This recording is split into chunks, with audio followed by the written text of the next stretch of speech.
जय श्री राधे कृष्ण। देवी और सज्जनों, नमस्कार, प्रणाम। शाम की बातें शाम से मैं श्याम सोनी एक बार फिर उपस्थित हूं आपके समक्ष एक नई प्रस्तुति लेकर। और प्रस्तुति का शीर्षक है बिंदु जी और बिहारी जी।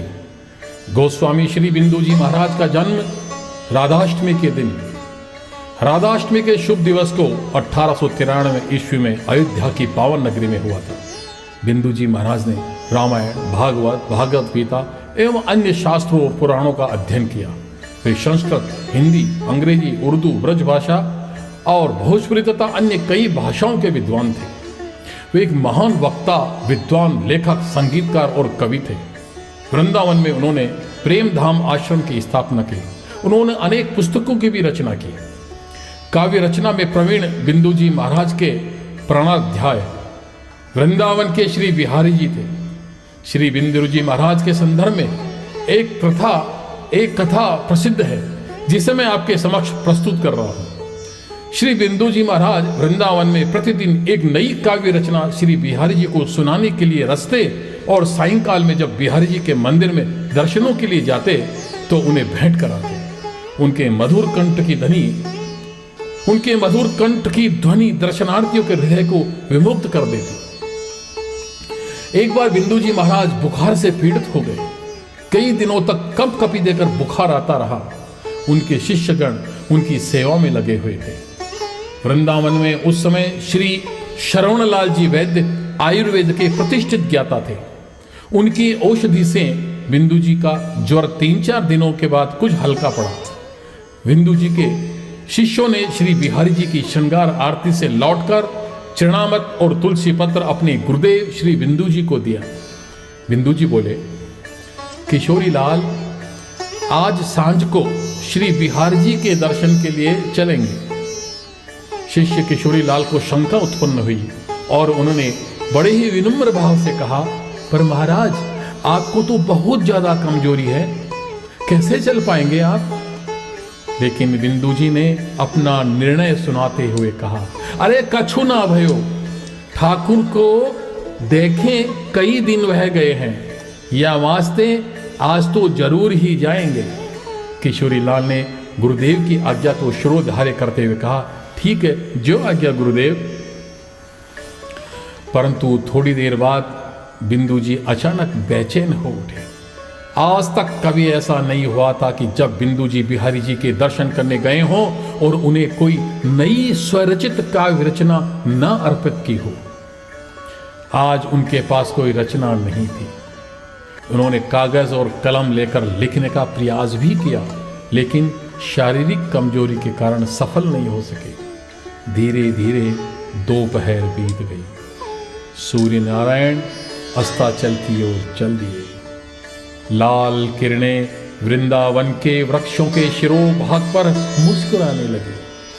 तभी बिंदु जी ने किशोरी लाल को आवाज दी, किशोरी लाल, अरे ए किशोरी लाल। हाँ गुरुदेव, आज्ञा कीजिए। तनिक वो पुराना चादर तो निकाल रे, अलमारी में से वो पुराना चादर तो निकाल। जी गुरुदेव। किशोरी लाल समझ नहीं सके कि गुरुदेव को अचानक पुरानी चादर की क्या आवश्यकता पड़ी। वह आज्ञा की अनुपालना करते हुए अलमारी में से चादर निकालकर गुरुजी के सिनारे पर रख दी। वह चादर क्या थी?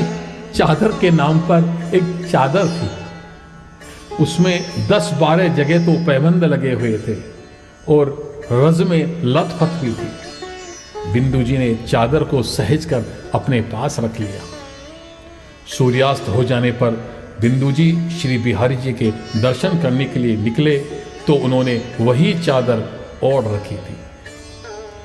उस काल में बिहारी जी की श्रीनगरी वृंदावन में आजकल की तरह बिजली की जगमगाहट नहीं थी। दुकानदार अपनी दुकानों पर प्रकाश की जो व्यवस्था करते थे, बस उसी में से बाजार भी प्रकाशित होते रहते थे। शिष्य लोग भी चुपचाप धीरे धीरे गुरुजी के साथ चल रहे थे। श्री बिहारी जी के मंदिर में पहुंचकर बिंदु जी ने किशोरी लाल का सहारा लेकर जगमोहन की सीढ़ियां चढ़े और श्री बिहारी जी के दाहिने ओर वाले कटहरे के सहारे द्वार से लगकर दर्शन करने लगे।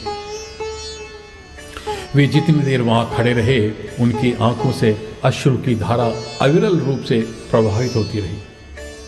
आज कोई रचना तो थी नहीं जिसे बिहारी जी को सुनाते, अतः चुपचाप दर्शन करते रहे। लंबा समय बीत जाने के बाद उन्होंने वहां से चलने की इच्छा से कटहरे पर सिर रखकर प्रणाम किया। उन्होंने एक बार पुनः अपने प्राण प्यारे की छवि को जी भर के देखा, जी भर के देखा, जी भर के देखा, जी भर के देखा।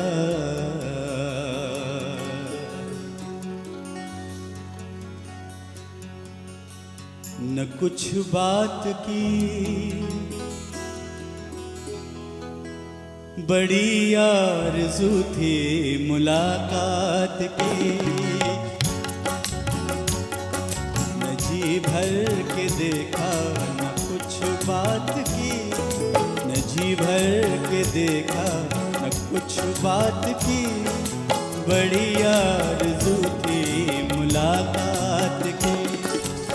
और जैसे ही कटहरे से उतरने लगे कि नूपुरों घुंघरों बजने वाली पायल की ध्वनि ने उनके पैर रोक दिए।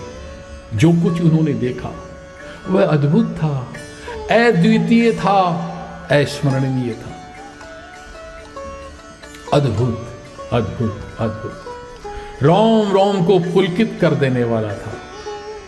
निज महल के सिंहासन से उतरकर वो जगत का पालनहार, जिसकी दृष्टि मात्र से सृष्टि पलट सकती है, रचित हो सकती है, वो स्वयं श्री बिहारी जी उनके सामने, हाँ उनके समक्ष यूं साक्षात आ खड़े हुए।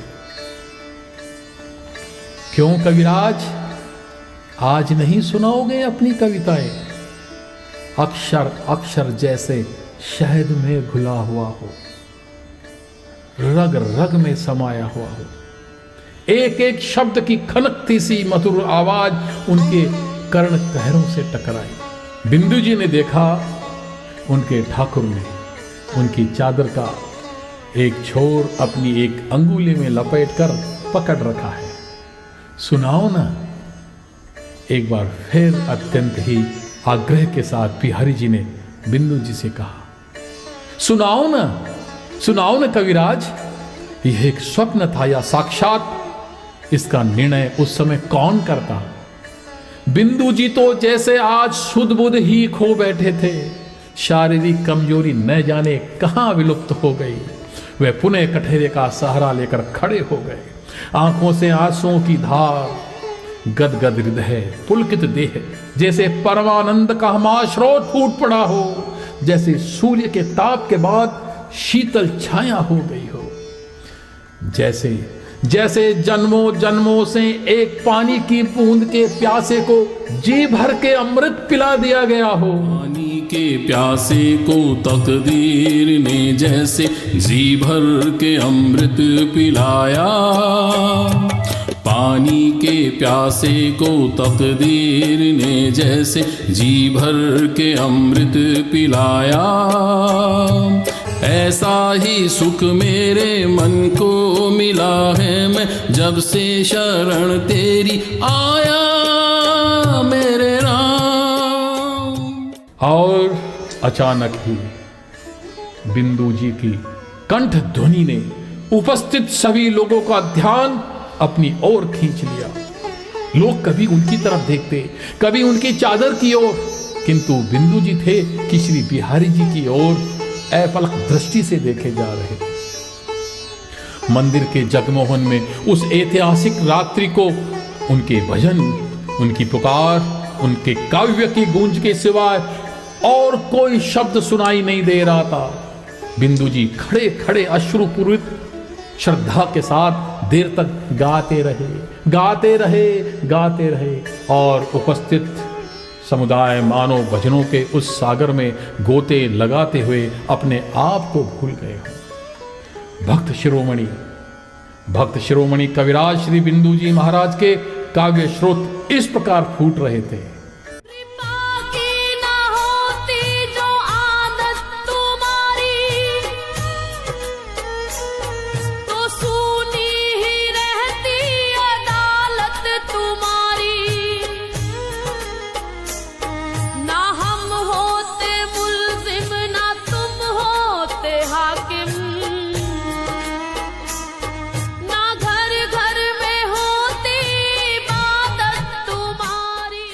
जय जय श्री बिहारी जी की जय। जय श्री राधा कृष्ण। जय जय श्री राधा कृष्ण।